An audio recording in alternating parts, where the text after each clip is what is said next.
Hello, Kansas and Western fans. It's time for episode number 50 of the construction of the Kansas and Western HO scale model railroad. For the last 2 weeks, I was tasked with working on the Eldorado refinery scene, and we will get to that. But as always, we'll do a quick tour of the rest of the layout to show new viewers what this is all about and to remind everybody what the voting options are. So we'll start down here in the Royal Gorge route as always. And this scene is about 90% complete. All that's really left is a bunch of details. I'm holding off on allowing voting for this scene again for a while because I'd like all the scenes to get close to this level before I start working on details. And that's simply because details could take a lot of time and not show a whole lot of effort. I mean, we're talking about adding trees and grass and shrubs and, maybe some more gravel in here, maybe some dirt. That's something that could really just take a long time, and I'd really like the rest of the layout to get close to this level of completion before we really start to dig into details. So that's why not allowing voting for the Royal Gorge route at this time. I will let you know when it's back up. Anyway, now we proceed into Canon City. I still have to come up with a backdrop here, do a lot of track weathering and ballast, a lot of ground cover, need to finish the downtown area. Need to finish this workshop for the Royal Gorge Route Railway where they work on cars and restore them. And then we transition to the Portland cement plant located just outside of Canon City. Need a lot of structure detail work here. I think I'm going to add a couple other smaller structures, haven't decided yet. And obviously just some track work to do here. And then we have the transition through the backdrop that I'll need to hide with some scenic elements. Still haven't quite figured that out yet. Here on the workbench, I've been assembling lighting equipment, and that's kind of my pile for now. But what I also found at the local hobby town was this American flag on a flagpole, and it's got some nice detail here with the lanyard and the tie-off point and all that. I just haven't figured out where I'm going to put on the layout yet. So if you guys want to submit some ideas on where that might look like it belongs, I would say with all the heavy industry that I have, I would want to find a place where we would have a sign for that industry because that would go great along with that sign. A lot of companies have American flags posted next to their company signs. So if we can figure out a place to do that, that would be great. I'll get that added as soon as possible. And it does come with a spotlight, so I'll install that as well. As you can see here, I've got the instructions for the Walters Refinery kit. That's the stage that I've reached, and I did a lot of thinking about how I was going to do the lighting on this thing, and finally decided to look at the plans and figure out what would make sense for an actual refinery. And it all surrounds the catwalks, right? Because that's, safety first. You want the guys climbing all over these towers to be able to see what they're doing. And so I decided to mark on this site where I was going to place lights. And when I get to the Eldorado Refinery, I'm going to talk more about this, but you can see on the plans where I've just kind of drawn in all these light stands and other fixtures so that we can safely have these guys maneuver around these ladders and these catwalks and all that. So that was the easiest way I came up with on figuring out how to light that thing. And then here we have the Faller chemical plant kit. I'm about halfway through the instructions, so it's making some good progress, starting to look like something now. And again, we'll talk about that more when we get over there. Now we'll move around the peninsula here, over to Pueblo and the Everett steel plant. And after laying that last piece of track on the refinery, this is the last area that needs any track laid. And that's really just this spur off of this turnout. You can see it's not connected. And that splits off into these 3 service tracks that will go into this building, the mill itself, where scrap material is unloaded from gondolas and fed into the plant. Still haven't quite figured out how I'm going to do that yet, other than I'm going to build 2 more of these gantries that will run the length of these 3 spurs. So there'll be all kinds of gondolas in here with all kinds of scrap material in there. I look forward to making those kinds of loads. I've seen all kinds of great ideas on other channels. So that's something I look forward to trying out. From here, we go over to La Junta Yard, which just really needs a backdrop and a lot of track weathering and ballast. And then it'll be mostly complete. Down here, I still have to work on this transload dock a little bit. Got a couple different ramp ideas. I need to finish this highway bridge and then build this major scenic element, this King Arroyo, which is really just a creek. But my latest look at Google Earth saw how much that creek can fill up, so I've got to decide how I want to portray that and build a trestle for these tracks in this area. And then over here to Lamar. Still have quite a bit of structure work to do here to fill out this oilseed refinery. This distribution company, I'm calling it a fertilizer business. And this grain elevator and these grain bins. So a lot of conveyors to add, things like that. Maybe some vehicles to add on the ground. And a backdrop and track weathering and ballast. And then we wrap around here to Holly, which is about a little less than halfway done in terms of track work. Just got to get some more weathering and ballast done. Quite a bit of structure work left to do here. I'm going to fill out this grain elevator with details.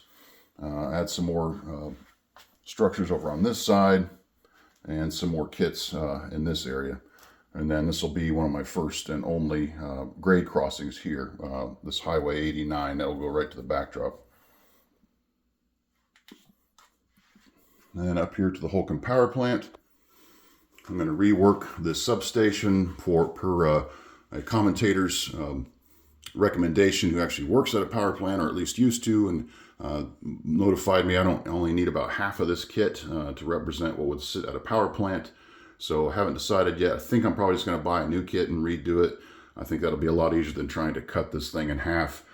So we'll see about that. These kits aren't that expensive, so I'll probably just redo that. And then quite a bit more detail work to add to the plant itself. I need to finish off my coal pile since I kind of have an abrupt drop off there. I need to fill that out. And obviously add a lot of ground cover.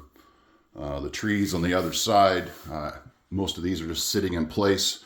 None of them are glued. Need to add ground cover before I do that. Need to further fill in the portal there for the top of the helix so the track basically just disappears from view. And then I need to figure out what I'm going to do back here behind the area, or behind the plant. Got a bunch of fencing here from whistle stop models I want to add. Anyway, moving on to Garden City. Got these two industries here. Still need to build their primary structures. Get these scenes filled out, or this scene filled out. And then around the corner here to Charleston Elevator. I've got the kits available to totally rebuild this and to make it look more like the prototype, which I wasn't far off. I have the right number of silos, but I want to put that gap in there, that gap in there.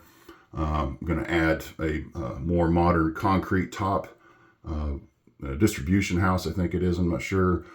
See if I can't get that conveyor added. I just want to try to see how exact to prototype I can make a kit. And then if I do well on this, then maybe I'll redo some of the others around the layout. And then from here, this will be a rec area with a lake, some camping. And the track, the main line behind is going to be pretty well obscured, just so we can kind of hide this real apparent giant curve from one side of the layout to the other. And then it'll reappear over here in front of this lumber distributor. A lot more structure work to do here. This is Wichita Industrial Park. I had this tower sitting over at the refinery. I didn't need it there anymore because it was kind of a stand-in. This is from a totally separate kit from that Faller kit. So we're going to add some chemical plant. It's kind of going to look like a mini refinery. I'm going to cut a lot of things in half or down to thirds and have them sit right up against the wall behind these silos here, just to make it look like a bigger industry is sitting here than what we're going to be able to see, because there's only about 4 inches of space from track to wall. And then we get into some more grain elevators here for near the Wichita yard. And then we have the BNSF side of the Wichita yard. Just really needs track weathering and ballast. And then obviously I've got to finish out this giant grain elevator. All these pieces of PVC are literally just standing there. I need to tie them all together so there's no accidents about knocking one down, which would probably be a domino effect.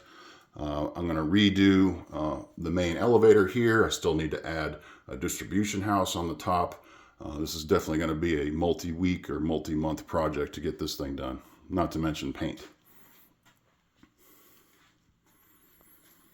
And back down to the end of the peninsula. This is where I've already got some track weathering and ballast in place. Got the I-135 bridge. Still need to add details to that. And down the UP side of the Wichita yard. It's pretty much the same issue here on this side as the BNSF side. Except this side has the car shop. The roof is removable. As you can see, there's still a gap there. I do plan to do some details on the inside because there's no doors on here. I wanted to be able to see any kind of detail I could put in here. Definitely add some lights, things of that nature. And we're going to transition here. If you saw my backdrop video from the other day, this is all going to be farm field in this corner, transitioning from the Wichita industrial area over to farm field. And then that will transition here into Towanda. I'm trying to reproduce this scene, but we're having some difficulty with scale. It's something that William over at Train Junkies is trying to work with me on. So he has received all my photos that I took, and he's working those up as we speak. Hopefully we can come up with a resolution. Basically what I've done is I've put in an order for one single backdrop that will lead from this corner all the way around and all the way down to that corner of the room. He's going to cut it into fourths for me though, so it's easier for me to hang because this is a 38-foot long backdrop. So hoping that we can get some resolution to all those pictures that I took. Still working on that. We'll let you guys know. Anyway, from Towanda we move over to the El Dorado oil field. Got some interesting work to do in here. I don't know if I've mentioned this before or not, but I work in the pipeline industry. And right here in the foreground or in front of Mears, I'm going to do a pipeline dig where you're going to see a trench with pipe exposed. And I'm going to try to build a stopple. So if any of you guys know what that is, you know what that looks like. For people that don't, a stopple is basically a way to bypass a section of pipe. So you can do work on that pipe or cut it completely out and replace it. Stopple is like a temporary pipe, like a siding, honestly, for like a track. That's what it is for piping. So just kind of a neat little work area. Pretty common in the pipeline industry when they're working on pipes. You know, we've got Mears, which still needs quite a bit of work. Thinking about totally reworking the central distribution building. Every time I drive to El Dorado and see the actual thing, it's so much bigger. So I think I'm going to try to figure out how to scratch build that. And we move over to Barton Solvents and BG Products. Still have to build some structures for this. A lot of track weathering and ballast. Got to put some fencing in. And then we finally get to the El Dorado Refinery.